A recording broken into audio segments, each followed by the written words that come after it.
National Senator Barnaby Joyce and Warren Mundine from the Centre for Independent Studies.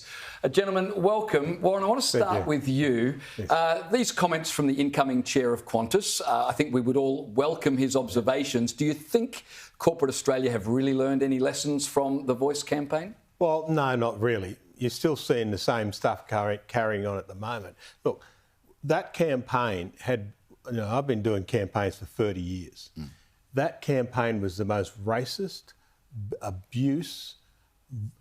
ugliest campaign I've ever been on.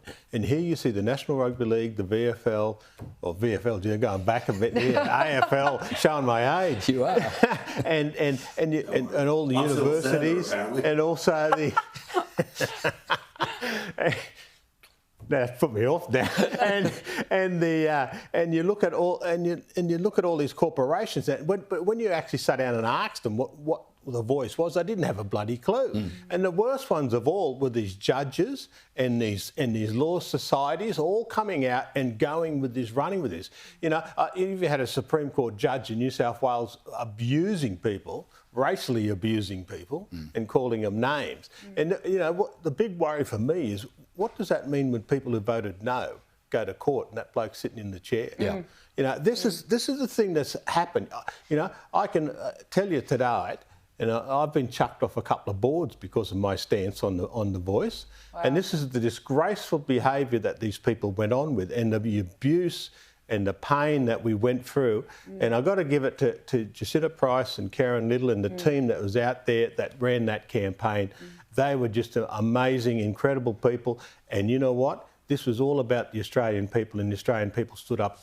Yeah, you're spot on, Warren. Barnaby, do you think that this is perhaps the beginning of rehabilitation for Qantas? No. You remember, there's a little part about COVID.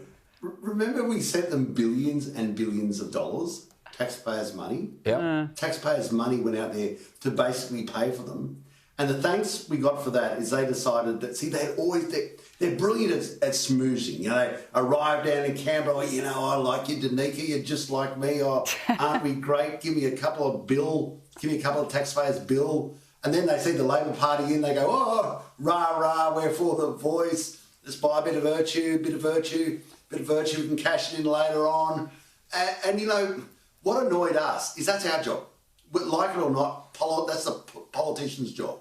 And if businesses want to pay in the political lane, then stay away from our door when politics decides to play in the business lane. Or if you rock up again, wanting billions of dollars for COVID, just turn on your heels and head on out because, you've decided you're politicians. Well, good luck. Stand at the election and we'll be a little bit more honest about it. Why do you have all those slots, Qantas? Why do bonds go broke? Why are these other companies unable to compete against you? You seem to have excessive market power, Qantas. Excessive market power.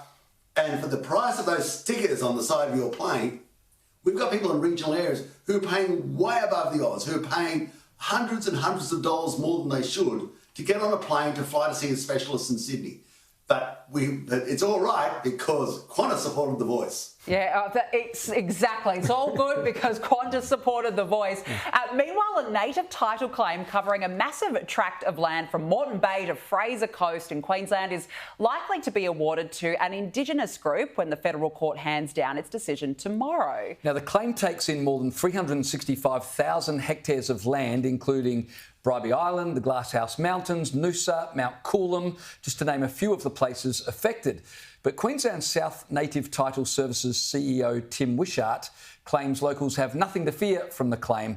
So, Warren, I'm going to ask you, firstly, help me understand what this claim involves, and is Tim Wishart right that locals have nothing to worry about with this? I'll also declare that I was 9 years, I was the CEO of the New South Wales Native Title Services, NTS Corp. Look, is partly right. It's partly right. What we're seeing in a lot of places across Australia now is this, you had that push in Western Australia where they use cultural heritage and all this other stuff, and exorbitant funds they were claiming. What was it, $2 million, I think. I stand to be corrected on that. Look, in the normal sense of things, this is only about Crown land. This is only about returning Aboriginal land back to the traditional owners and that.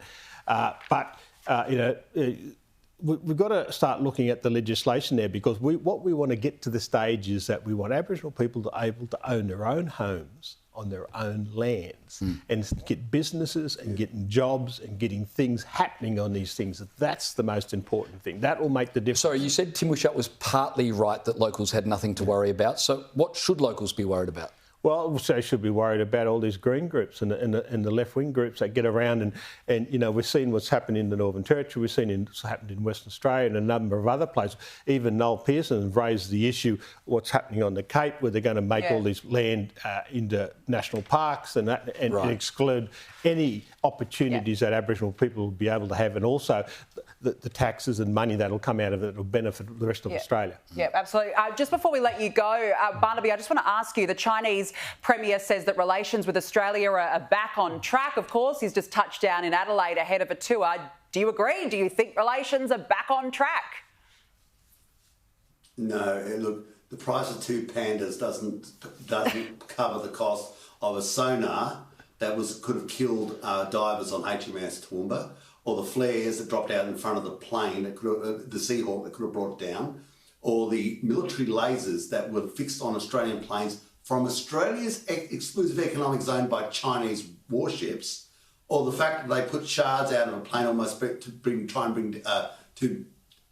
brought down a P-3 Orion plane, or the fact that they incarcerated the Uyghur people, taken over the South China Sea. Look, 2 pandas doesn't cover it, fellas. In fact, we have 2 pandas that we have to pay for. It's a hell of a present when you got to cost you $1 million. I'd take the present back. I can live without the pandas. I prefer a freer world.